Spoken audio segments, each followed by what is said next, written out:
What's up, everybody? Tam here today. I am here to tell you that in the recording of this Champions Corner, we ended up getting our file corrupted. I lost the video totally; it's gone, but the audio is completely and totally intact. So I'm gonna be just putting up pictures and images of the things that Piglet and I are talking about as we push through the rest of the podcast.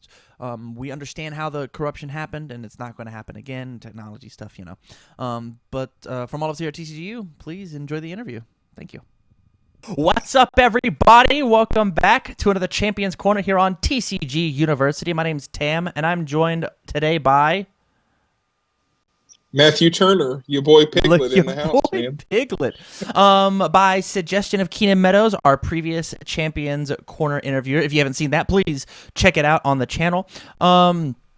Matthew is the 2016 Teams World Champion, the 2011 Extended World Champion, and Rochester CCG's biggest hype man. So big shout out to Rochester CCG.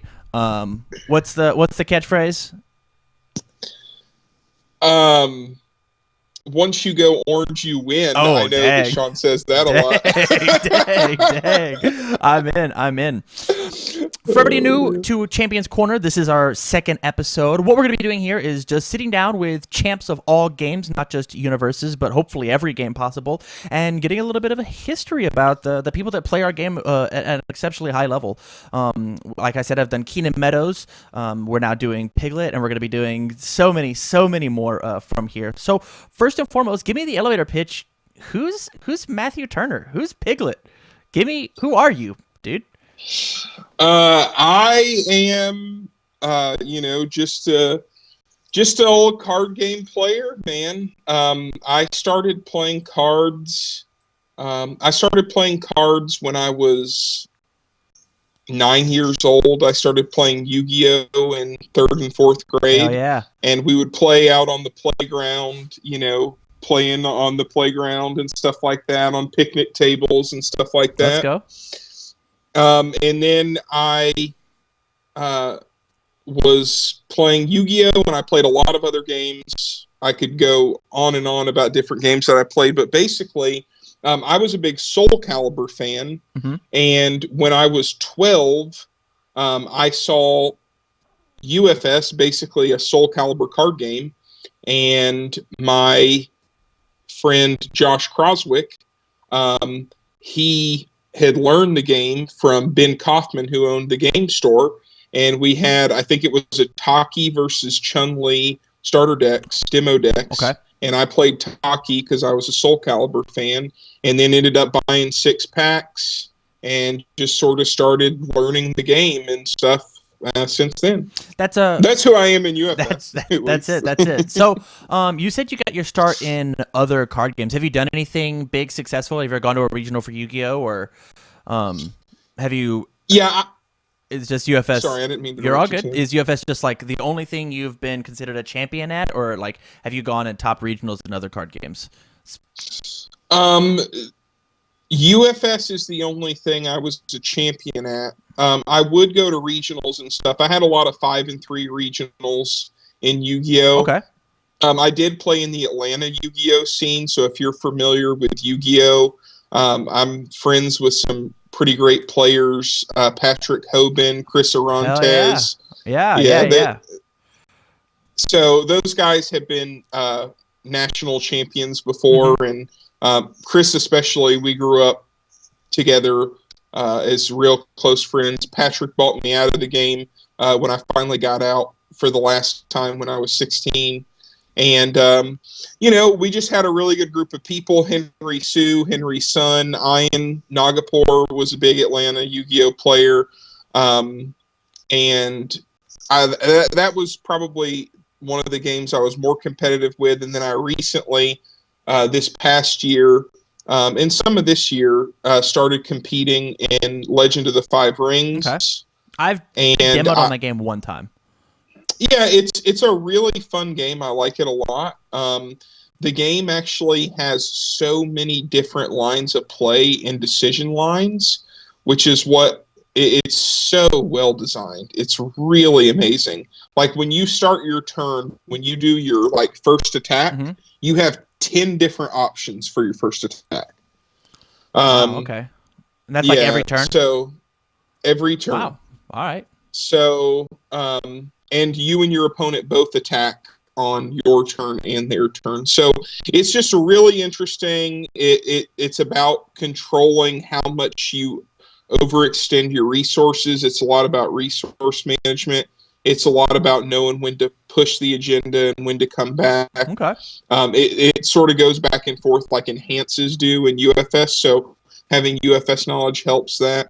But I made some top eights in they call them Cote events. It's regional. Okay. All right. All right. Or I guess not Cote. They were elemental championship, Okay. but region style events. One in Jacksonville and one in Atlanta. That's rad. So That's really rad. yeah, but those are my side games mainly that I've had success in. Yeah, let's jump into UFS though. So like you said, successfully we've done the 2011 extended world champion.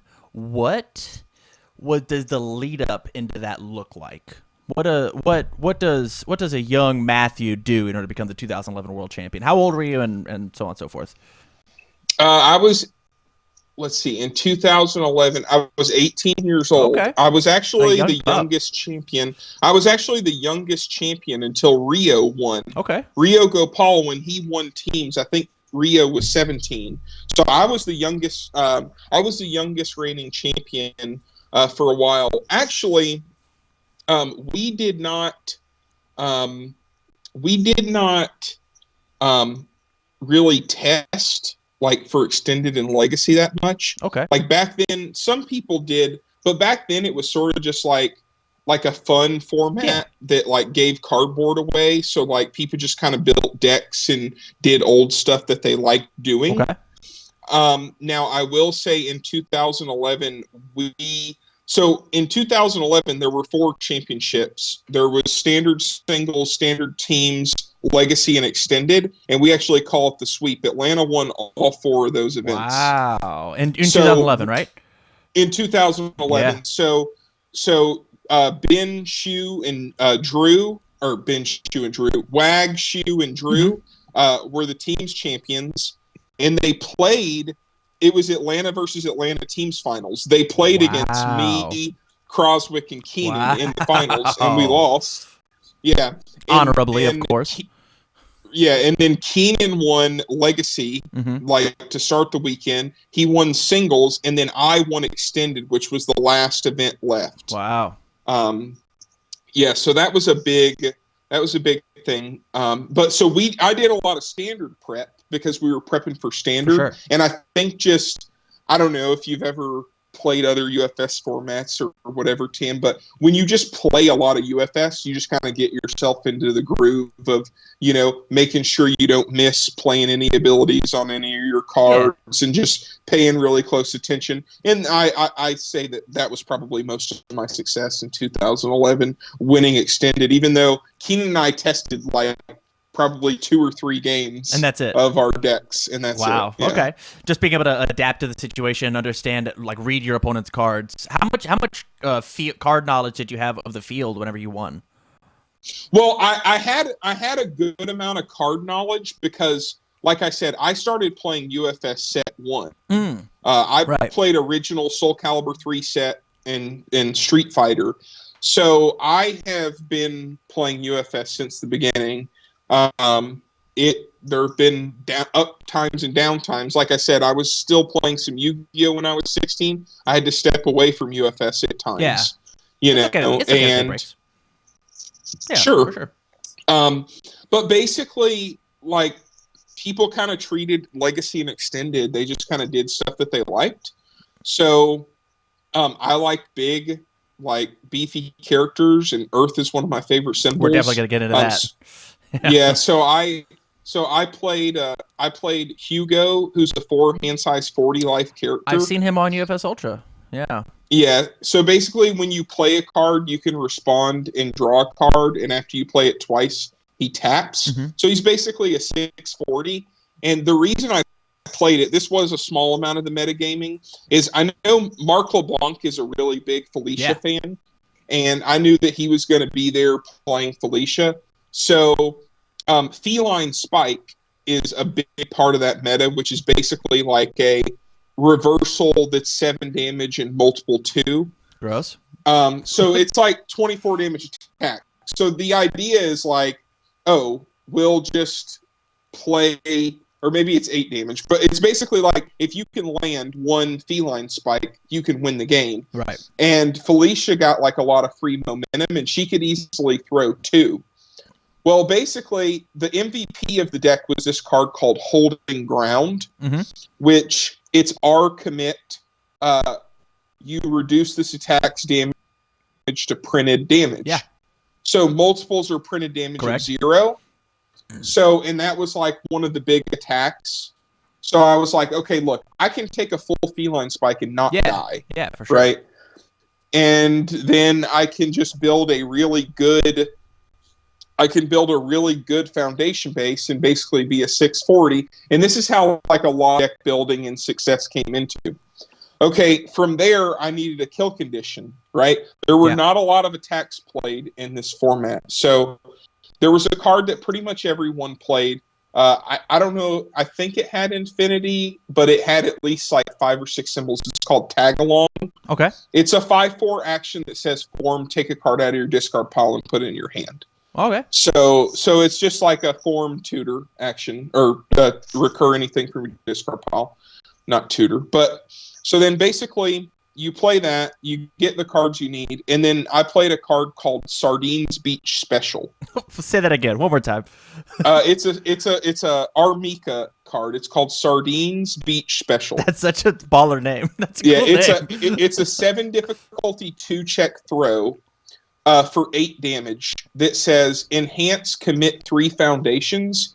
Your attack gets damage equal to the number of foundations in your opponent's staging area. Gross. That's a bunch. Yeah, so the idea is the format was actually horrible. It was so, the foundation areas were so broken. It was so hard to do damage. It was so hard to do damage. And people would just build giant staging areas. Some people were milling other people. I played, I think, 2 games in semifinals in 3.5 hours. And it was against Brian Harris. And Brian and I were like, dude, do you want to play for another 1.5 to 2 hours? And he was like, no. And we actually...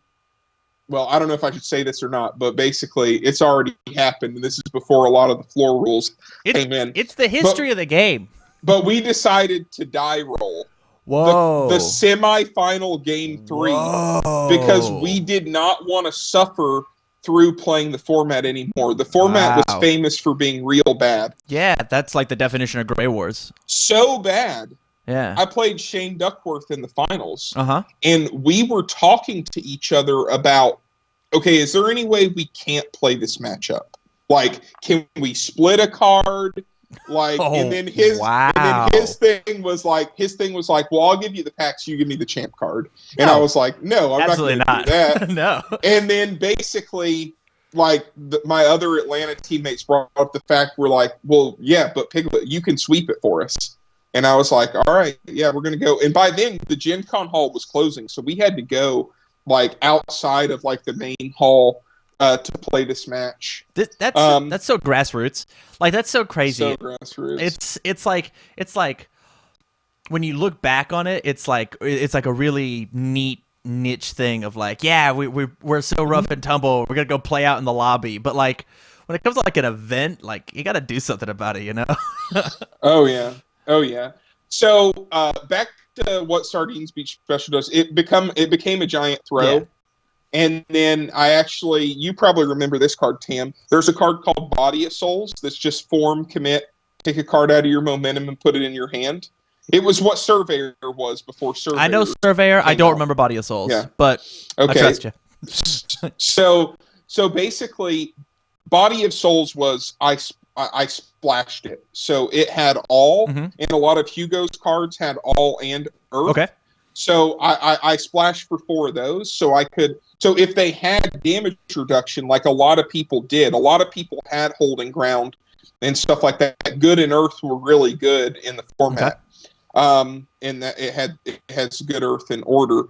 And basically, if they just reduced my stuff a lot or holding ground it, it's still an 8 damage throw. Yeah. So like if I can just set up a gray wall and play this 8 damage throw over and over again, I'm going to win the game. Oh, for sure. Yeah. And that became a philosophy for the future, which we'll talk about yeah, more. absolutely. So you ended up winning the event, and I actually don't have the card pull up in front of me. What was the name of your champ card? What'd you do? I'm gonna post it up on the screen I'll pull it up. The name of my champ card is Winners Never Quit. Hey, and you didn't. You tried to split, and you were like, absolutely not. That's an amp name. So what's it do, and what was the design process when it came to making your card? Okay, so Winners Never Quit. Winners Never Quit has a lot of background, but a lot of it is sort of like being ironic. So when I was playing Extended, I played a 40 life character, and I played a 40 life character, and I had a lot of damage reduction and stuff like that. So my philosophy, and it is still a lot in this game, is that blocking is for bitches. Okay, that was something that I said, and that a lot of us said. Blocking is for bitches. Like, you block with your staging area. You don't actually block, or you block with your face. Yeah. You play 40 life. Right? Yeah. So the irony of the card is that it does stuff on block. Okay. And the reason is because I'm a proud American. Right. And being American is all about being a hypocrite. For sure. So that's good. That's good. So in the design process behind the card is basically, I wanted my card to be good in all aspects of the game. I wanted it to be good on block. I wanted it to be good on offense. I wanted it to be good on defense. I wanted it to be easy to play. And when you checked it, I didn't want you to put your head down and say, dang, I didn't wish I checked that. Because the other extended card before that was Garrett's card. And he had like a discard pile recursion piece, but it was a 4 difficulty action that had a 3 check. Called When the Moon Comes Over the Mountain. That's like a staple in every deck ever. Like, the card's insane. Yeah. Yes. Well, that card is insane, but like, if you check Garrett's card, you're not excited about it. Oh, and for sure. Sometimes it's hard to play. So like, that's where I wanted to make my card different than his. So my card has a 1 difficulty. And because you were the second extended champion? Second, after Garrett. And so you made a card exactly opposite of his. That's really cool. I did not know that. That's interesting. Well, we kind of had similar abilities, which his card was still better than mine, but I wanted to be a little bit different. Yeah, there's actually been 4 extended champions. There's been me, Garrett, and Kevin Broberg. And we are all world champions. And then actually Mike Hardiman was a UK extended champion. So we are the only people in the game with assets. Or with actions. That's really cool. That's really, really cool. Yeah. So basically, it's a 1/5. It has a first enhance that says this attack gets plus X damage. X equals your opponent's hand size minus 3. So basically, I wanted to reward people for playing lower hand size. So my card gave damage depending on your opponent's hand size. Basically, this is a throwback to a card called Absurd Strength. Okay. Which was a really powerful card. Absurd Strength just said this attack gets plus X damage. X equals your opponent's hand size. So, and it wasn't firsty. So it was like, basically, you could play this card called Chain Throw. It was a big throw with stun 2. And then they just called it Hammer. You just say hammer, hammer, hammer. And this gets plus 21 damage. This is 26 damage throw coming Reminds at me you. a lot of Gateway Shuffle. Yes, similar to Gateway Shuffle. So basically, I wanted to be able to do that. I wanted to play it easily, so I wanted to be a 1 diff.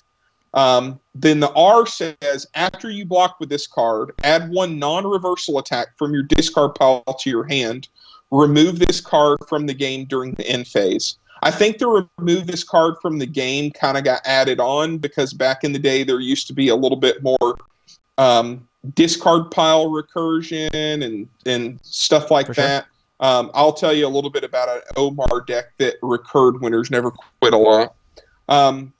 Basically, I wanted to be able to get attacks. Yeah. Like, that was a big part of my game plan. Body of Souls, picking up attacks, tag along, picking up attacks. I wanted something that would help in games. So you basically block and you can get an attack. The reason the card says non-reversal is because I wanted my card to have fire, but I didn't want my card to be abused by Vespera. Oh, I don't know if you're familiar with Vespera. I've heard the horror stories.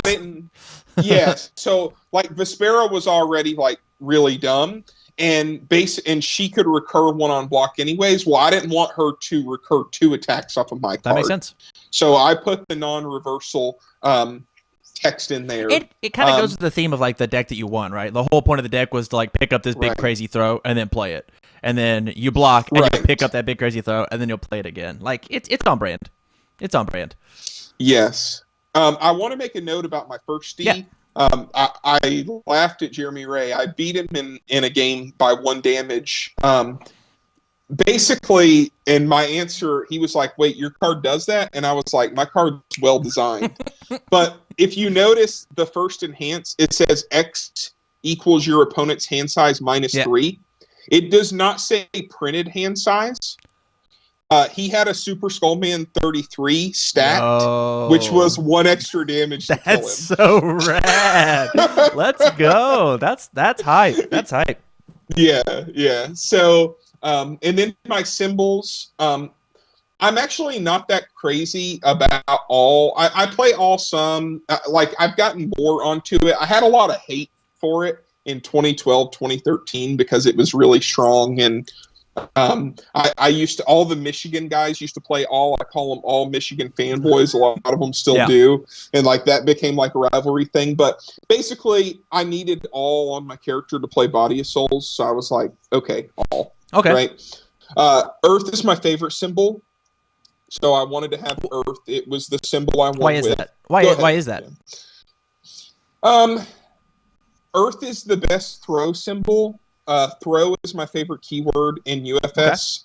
Okay. I think having success with low hand size characters, especially in the past, they're designed a little bit better now, but it was basically like if you wanted to play a lower hand size, you almost had to play a throw deck because when you actually drew attacks with a 4 or 5 hand size, you needed them to deal damage because you're not going to see enough attacks throughout the game to end it. So basically, Earth was always good with that. They always had really defensive, like, wall game. Like, basically, a lot of the time how I build a deck, and other people have different philosophies, but, like, I try to build a strong foundation base that's hard to kill, and then I will then be like, okay, now let's put a kill condition in this deck, let's put attacks in this deck, and then go from there. Sure. So, like, Earth was like a big way to have a really great foundation base. Fire was the symbol that I played in Standard. Fire was really, really strong in 2011, mainly because of this combo called Wheel Kick Lifter. Mm-hmm. Z-May's Wheel Kick was a 3 diff, 1 damage, stun 3. Okay. So it's basically like play a 1 damage attack and stun 3 on them. And then Dragon Lifter was combo kick, and it was basically like an 8 damage attack. And that was back before there were like a lot. It was 4 diff and like 8 damage off the combo. So that was before attacks were just printed with 8 damage. Yeah. You know? So it was basically, I was playing Cassandra, and the new Cassandra does similar to what the old one did, but basically you would reveal a card from your hand and it would get speed equal to the block modifier. That's very similar. And Dragon Lifter had a 4 block mod. So if you had one in hand, you could give all your attacks 4 speed. and then you would stun them out, and then like you got Wow. them. You got No, them for there. sure. For sure. So let's flash forward Yeah, go to ahead. 2016. What team's world champion? You as at the setup of our interview, you said that like one of your favorite things is the team's format. So I think you said you've got this whole script that you do whenever you prepare for a team's format. We'll save that for the next section, but like tell me really about like what happened in 2016. What gave you success there? Before I go into that, Tim, I just want to say my card actually has 4 Oh. symbols. So I know everyone would ask. My last symbol is Oh, order. for sure. Yeah. And order is one of my favorite symbols from back in Legacy. I really like the board control and like committal aspect of the order symbol. So it's always been like a favorite pet symbol of mine. So that's why it has. Have order. you ever played a character under order? Like to success? Yes, I don't. Yes. So my big deck in 2012, which I didn't win with, but I had. I think I just missed top cuts in singles. I might have made top 16. I can't remember, but Mei-Lian, the one that they recently reprinted, the 534, you show pairs and give 5 damage. That was a big order deck that I played, and basically Amy had like a little 4 difficulty, 4 speed low that was 3 damage and had multiple 2. So it was 24 damage in her, and they were all 4 speed lows. Wow. So it was kind of difficult to deal with. Yeah. Yeah. Okay, so 2016. Can you repeat the question one more time? So I mean, this is a big 5-year jump, right?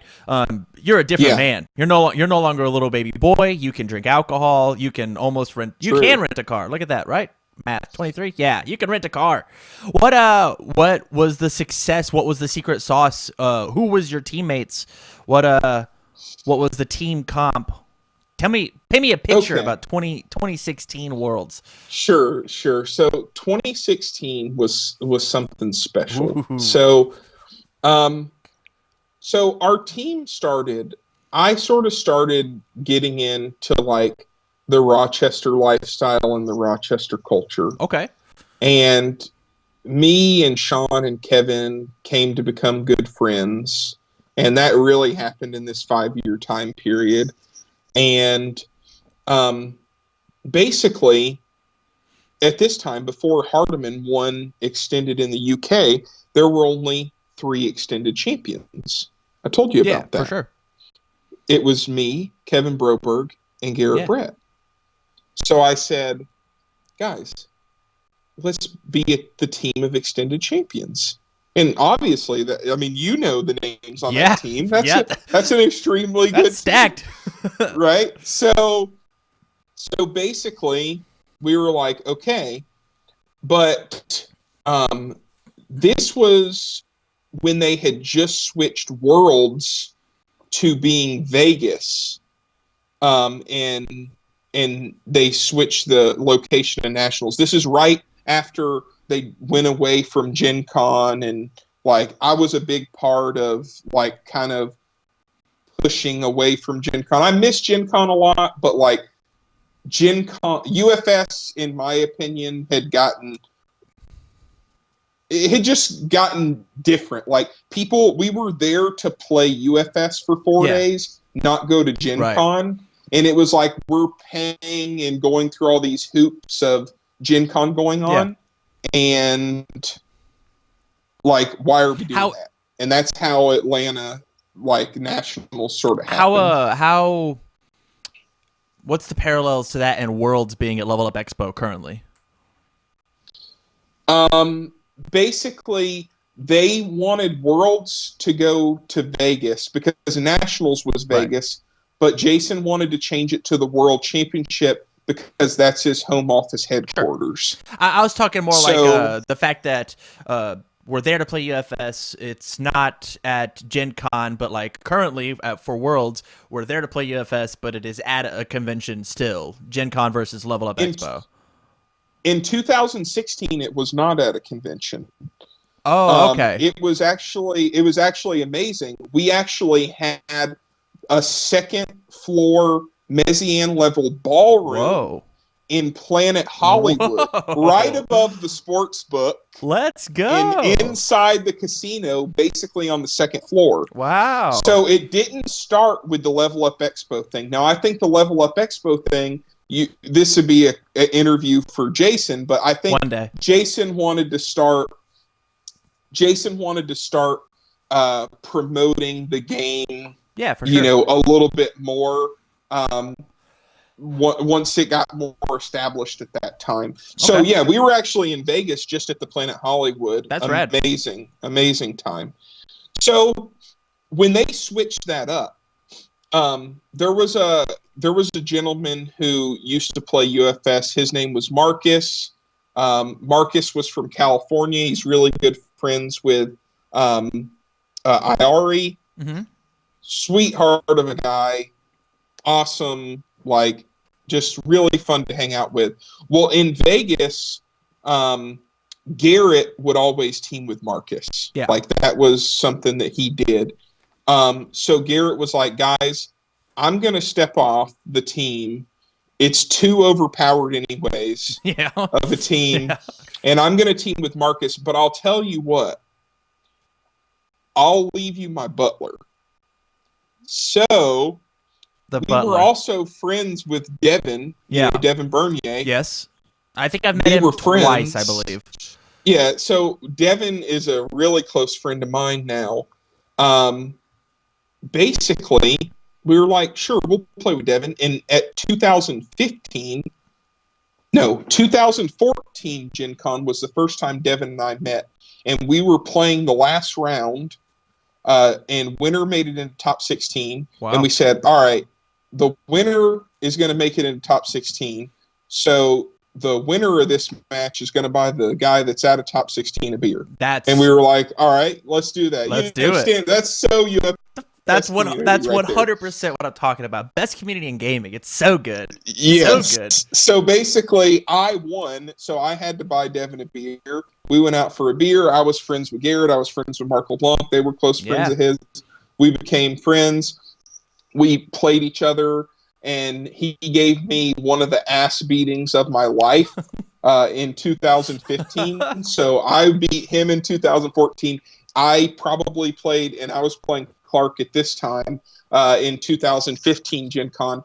It was such a horrid beating, just real bad beatdown. And he was actually playing Psyche off of air at this time. So this is sort of how our team started piecing together. I love it. So they were like our pet characters.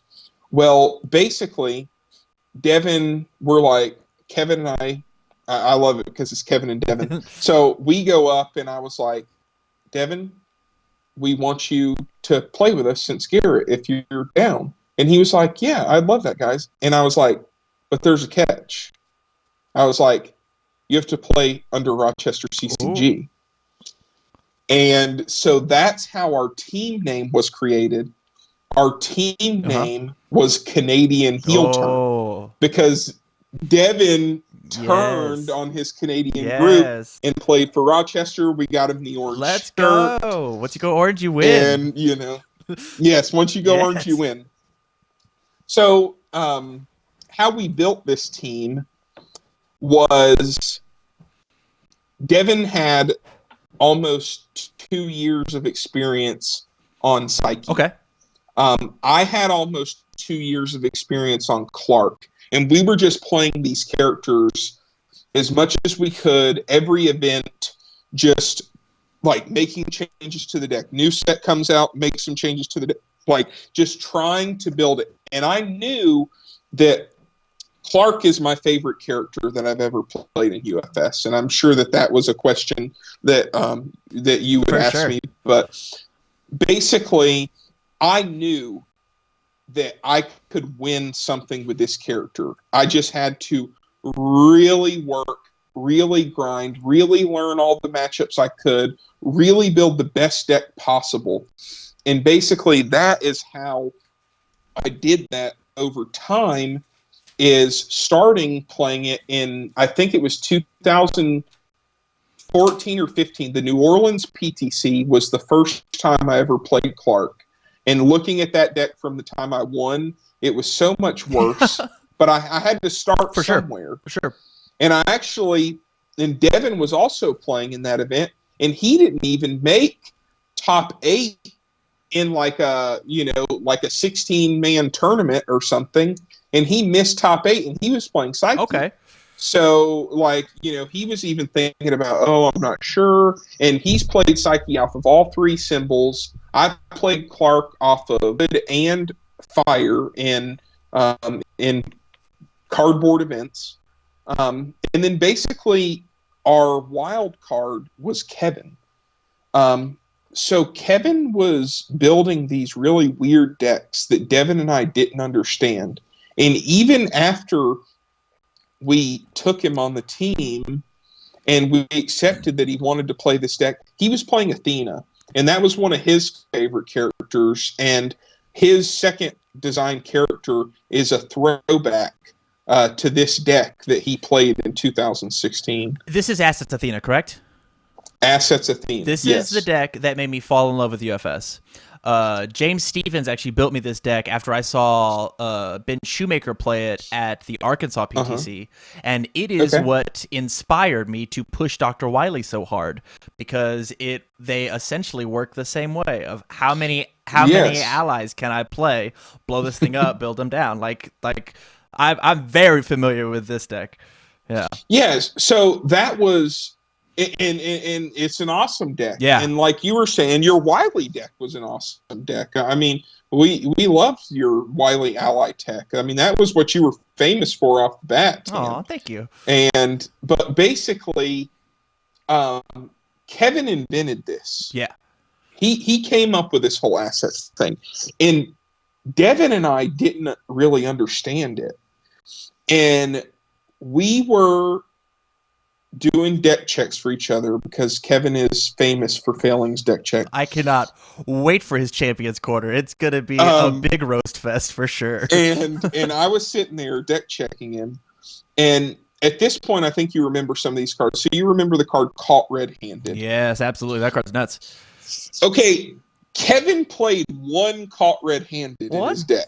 Just one. Okay. And I was like, Kevin, why does this deck have like almost 20-something assets? Maybe it was more, I can't remember. But I was like, why does this deck have 20-something assets and one Caught Red-Handed in it? Yeah. And his exact words were, hey, man, just trust me on this. Trust me on this. And I was like, okay. And I was like, Devin trusts you too. Because our idea of our team was, I build a lot of team strategies and stuff, but with me, Kevin, and Devin, our idea for this team, it was sort of a last hurrah of some of the characters we were getting to play.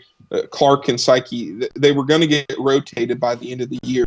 Yeah. So basically, our idea was, look, I have the most Clark experience and matchup knowledge. My deck also had the best Kim matchup. Okay. Yeah. And I'll talk about in teams a lot of being able to take the best deck that's on everyone's team and have something to automatically pair it into and win. A good way to have successful winning team. Kim just couldn't, especially my build, Kim could not beat my Clark deck. Then there was Devin. He had the most Psyche experience. He loved that deck. It was aggressive. It attacked the staging area really well, controlled the board. It was awesome. And then Kevin, he really just believed in this Assets Athena deck. He told us to trust him. He believed in it. He had a lot of experience practicing it up to this event. The power so of friendship. Our idea of our team was, we're the best players of these characters. Mm-hmm. It was honestly a little bit cocky, but it was like, we are the best players of these characters, and we know the matchup knowledge. So much of teams is knowing your matchup knowledge. For sure. And we were like, we'll just take our matchup knowledge and experience and just beat everyone that sits across from us, because we know our deck better than they know theirs. Yeah. and because we played it for 2 years, For sure. Devin and I mainly, and then Kevin's new deck. So to go into basically how we figured out about what Devin's deck did, it was the 4th round of teams. Out of how many I rounds? played out of 5 rounds. Perfect. We're at table 1. I think Keenan was playing with Shu and Wag in this tournament. Okay. But Keenan played against Kevin, and Kevin just like beats him. And he was like, "What is this? This is some of the most broken stuff I've ever seen." At this point, Tim, Devin and I are just trusting Kevin. We don't actually know what his deck does. You've got 4 rounds. What are you doing? No, we don't. Yeah, no, we don't. Like he just told us to trust us. Like we don't fully know how it works. Like the Tame Yose. Yeah, Tommy like, DeForester. Like Garbage. we don't know. Oh, it's so good. We don't know how it. We seriously, we didn't know how it works. He told us to trust him, and we did. And we were like, "All right, man, you believe in this deck, we'll trust you." But we didn't know what it did. Yeah. And then Kevin and I, or Keenan and I, are good friends and teammates. Mm-hmm. And I was like, "What's so broken about his deck, Keenan?" And then like he basically like shows like DeForester and Athena and Tame Yose and all this stuff. And he was like, every time he plays an attack, he destroys a committed foundation, draws a card, and gets a ready foundation. And then I just looked at Devin and I was like, "Oh, that's broken." That's Devin. so good. It's so good. And I was like, "Kevin, I didn't," because if you know Kevin Broberg, he builds a lot of jank decks. He loves and it. like some of them work, some of them don't. But he actually calls himself like the Johnny Spike Timmy. Yeah. He actually calls himself a Timmy because he likes to like build build like a big deck like a little kid and make a big combo or something like that. So we just figured it was some Kevin Broberg jank that people weren't going to know how to pair in teams. Okay. We had no idea it was this broken degenerate combo that was going to get banned next week, right? Yeah. So we figured that out in the 4th round because Keenan was complaining, and I was like, "Keenan, what does the deck even do?" And it was Keenan that pulled it out and was like, "This and this," and he gets a ready foundation and draws a card after every attack. And then I was just like, "Oh, wow. Yeah. This could be a problem." Yeah. Well, not a problem currently. You're 4 rounds deep into a Worlds event. Right. We're 4-0 right now, baby. We're 4-0. So in the last round, Tam, especially after we figured out about this broken combo, we were just rolling through teams. At this point, we are feeling really cocky because we've just figured out that Kevin has a broken deck. Yeah. So we play against a team of Bryce, Brett Hillman, and Brandon Jones. All Vegas kids. All Vegas. Yeah, I think Brandon was their 3rd. I'm pretty sure. And all we played. Yeah, I know it was Brandon. All current champions? They all have cardboard, correct? I don't know if Hillman has a card, but I know Bryce and Brandon do. Because they have one with, I think, with Chris Pratt. For sure. Yes. Yeah. So basically, we play against these guys. Table 1, like, going for Swiss champ, and we're like, we want to try and undefeated this tournament. Absolutely. Well, we lose. Oh no. And that was a really humbling loss. That was the loss we needed to take us down a notch, to not underestimate our opponents, to take the tournament a little more seriously from here on out. We played against that team in the finals. Okay. And we 3-0'd them. There we go. Yeah. As a matter of fact, Bryce was also playing Athena, not assets, but Athena was very strong at that time. For sure. And he had like some main deck throw hate and things like that. And he paired himself into me, and I 2-0'd him. Wow. But he 2-0'd me in Swiss. So we always joked, it's like, oh yeah, we let them win in Swiss to get their hopes up, to mess up their match knowledge. Then they pair the 18 life character into the throw deck, thinking it's a good matchup. What a bunch of idiots! But it was. I mean, he had a lot of throw hate in the deck and things like that, but it was the right call. And what was funny story about that is, Devin was playing against Brandon Jones. And I remember I was on game 1 against Bryce, like on turn 5. Right.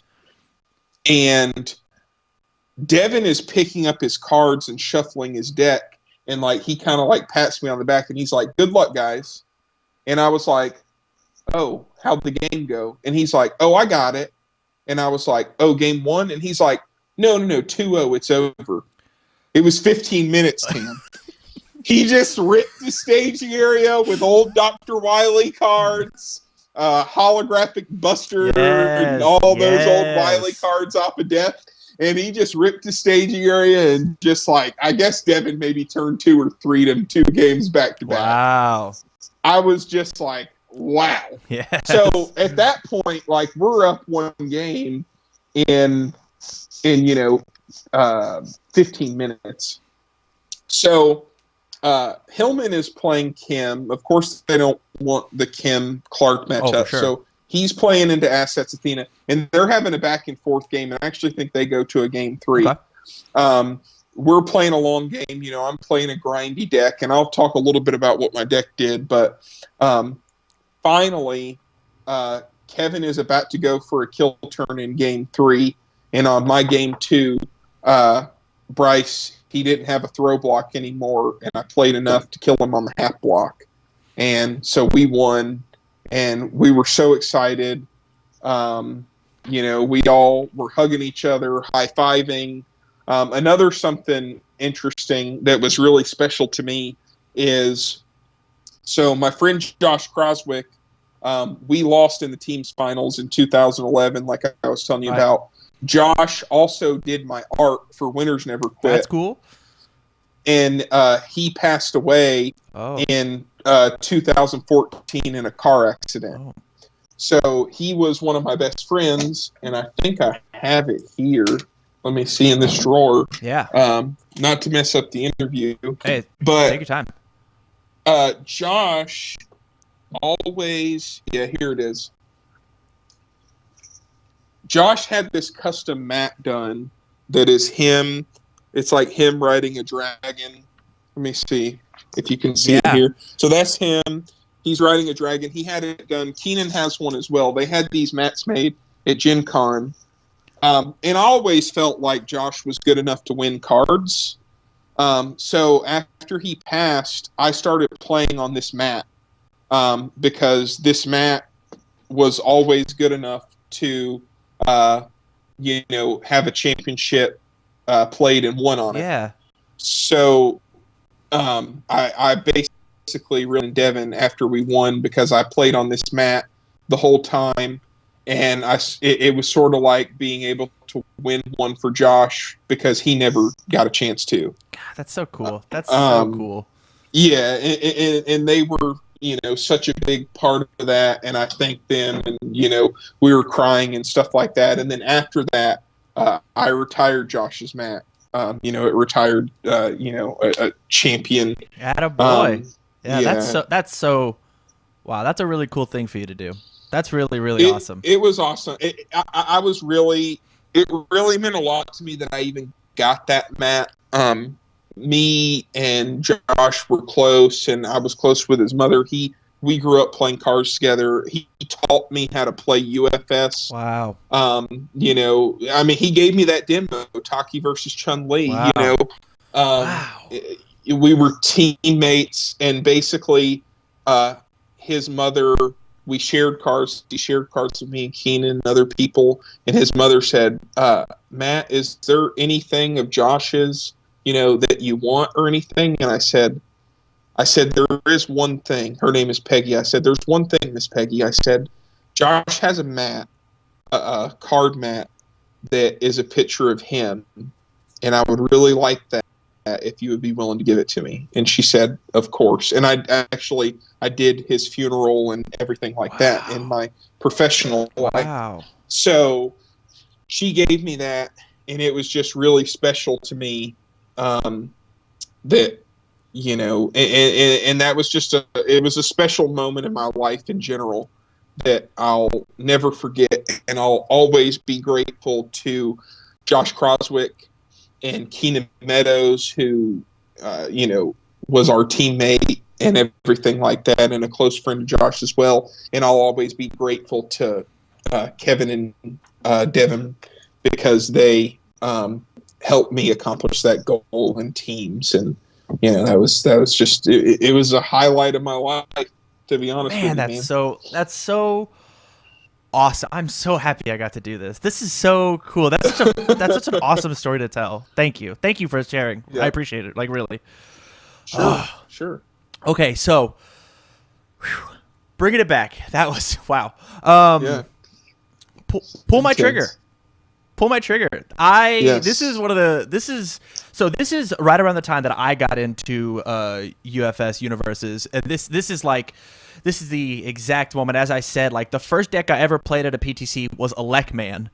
Oh, nice. It was playing Valiant Assault and doing a bunch of cool stuff, and then I sat down and I watched Ben Shoemaker make Kevin's DeForester Athena, and then on the car ride home, James was like, I have all these cards, let's do it. And I actually went and got second place behind Chris Nixon, him playing Metal Man, which was basically another DeForester deck. A similar deck, yep. And so we it like really kickstarted that, and Pull My Trigger has been in like every deck that I've ever wanted to play. The year that I almost topped with Vega, it was in there. It was in Dr. Wily when I topped. It was like I put it in everything that I possibly could, because Pull My Trigger is just such a neat card. And I've heard you explain some of the theory behind you guys making it, but like, when it comes to making a team's asset, it's way different than your action, because you've got two other people to talk to, right?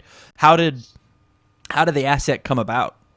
What's the idea behind it?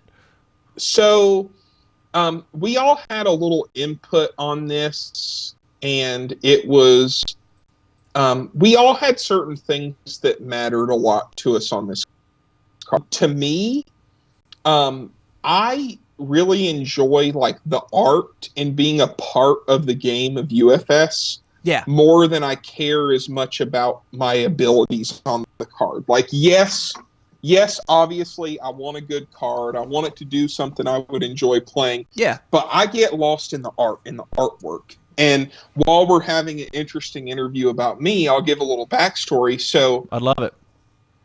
And I'll have the art pulled up on the screen as we're in post. In the card, Winners Never Quit. Yeah. I am wearing a singlet, which that's a old story where I pulled out my old yellow powerlifting singlet in the tournament in top 8.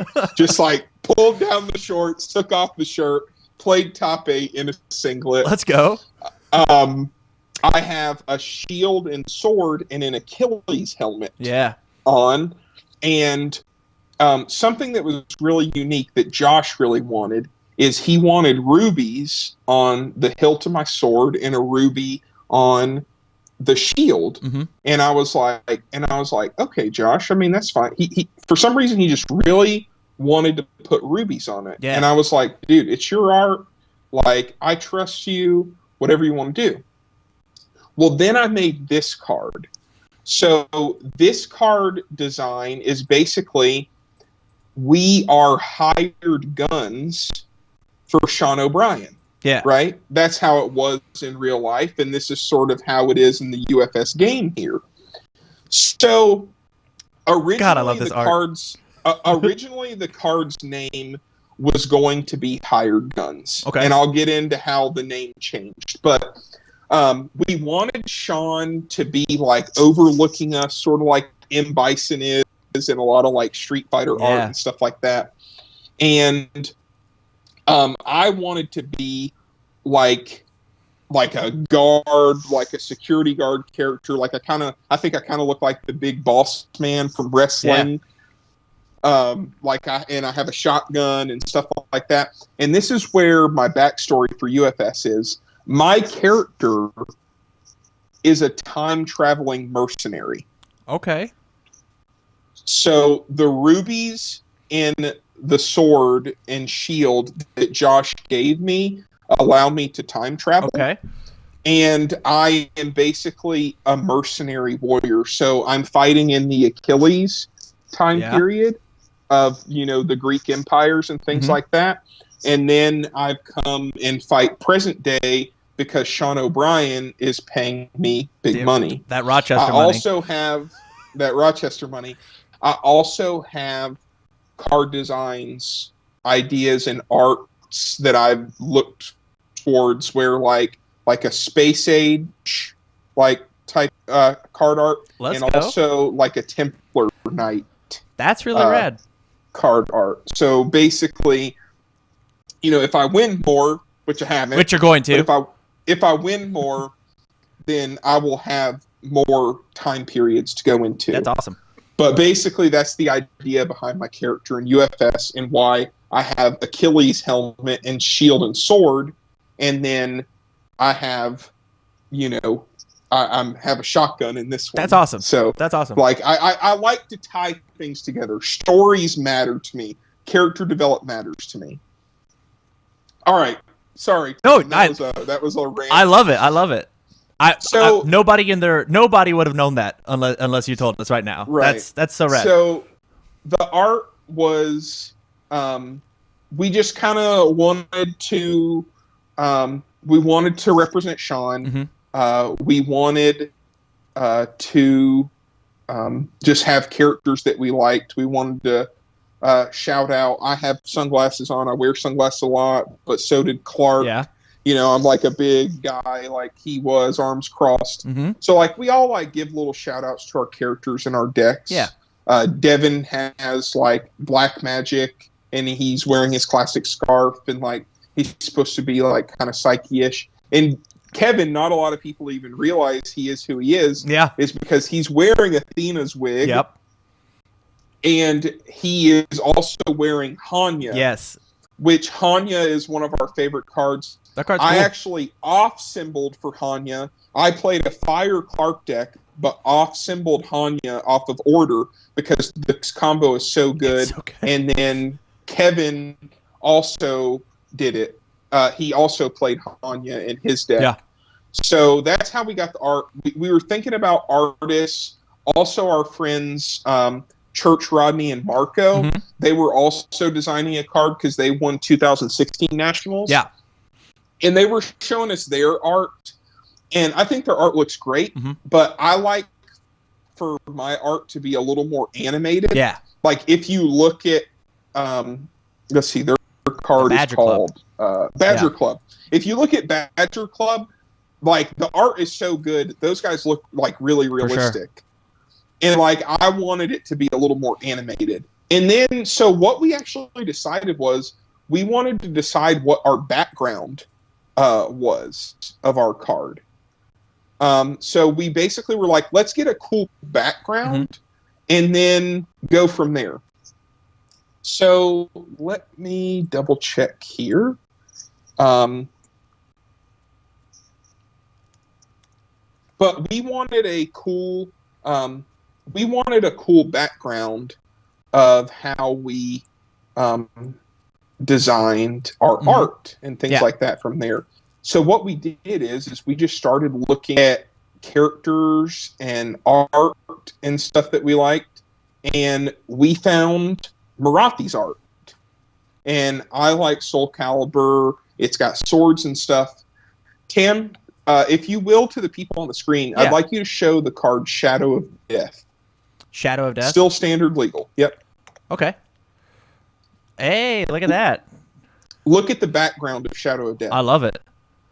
Yeah, it's the same background as Pulled My Trigger. Yeah. So we saw that like skyline, like sunset skyline on that card, and we said, we want that, and we want that artist because we like Marathi's art. Wow. And we think that she would do a good job.